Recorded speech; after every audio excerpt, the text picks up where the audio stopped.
त्यामुळे ज्या तक्रारी आहेत ते सांगतोच. पाणी जो आहे फक्त तासभर पण येत नाही पूर्ण. जिथं आपण सांगत होतो 2 तास 3 तास पाणी आलं पाहिजे, तिथं तासभर पण व्यवस्थित पाणी येत नाही. 45 मिनिट पाणी येतो. हा असे प्रश्न आहेत, त्यामुळे मी प्रश्न सभागृहात मांडलेले आहेत. असं म्हणलेच नाही तुम्ही नाही क्या बोला तुम सुने नहीं सांगलीची परिस्थिती सांगली जरा ऐका की 2 मिनिटं मी सांगतो साहेब. त्यांचं मत एवढं होतं की सांगलीची कुपवाड्याची सांगलवाड्याची परिस्थिती बघितली तर आम्ही समाधानी ते मी सुद्धा म्हटलं की आमचा प्रश्न एवढा गंभीर नाहीये, पण 6 नंबर वार्डाचा विषय मी सांगितले की तिथं नाही असं म्हटलं तर तसं नाहीये.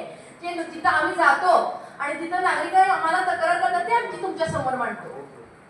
नाही साहेब, विषय सत्य असेल. रात्री 10 ते 11 आपण वाटामध्ये पाणी दिल्यानंतर काही ठिकाणी सकाळी पाणी द्यायला उशीर झाला असेल, पण रात्री संध्याकाळी दिलेलं गेलेलं आहे. ज्या ज्या समाज म्हणतात गोंडलमध्ये मुस्लिम समाज कधी राहतो त्याचा उशीर नका पडेल. मी त्यांना काय शिकवतो, मिरजमध्ये ज्या ठिकाणी सणासाठी आवश्यकतेचे भाग आहे तिथे आम्ही आमचे दिवाळी दिवशी आम्ही कुंभारसाहेबांना केलो की ज्या दिवशी दिवाळी असेल त्या दिवशी आमच्या भागामध्ये मुस्लिम भक्तांनी पाणी उशिरून द्या आणि त्या भागामध्ये पाणी लवकर सोडा. आणि सणा दिवशी जिथं मुस्लिम भाग आहे तिथं लवकर सोडा आणि त्या भागावर उशीर सोडा. त्याप्रमाणे आम्ही नियोजन करून घेतो.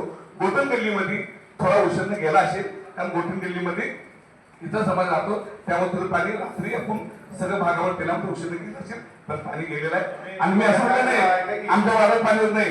सांगली मिरज कुपळा बघितल्यानंतर आम्ही समाधानी आहे.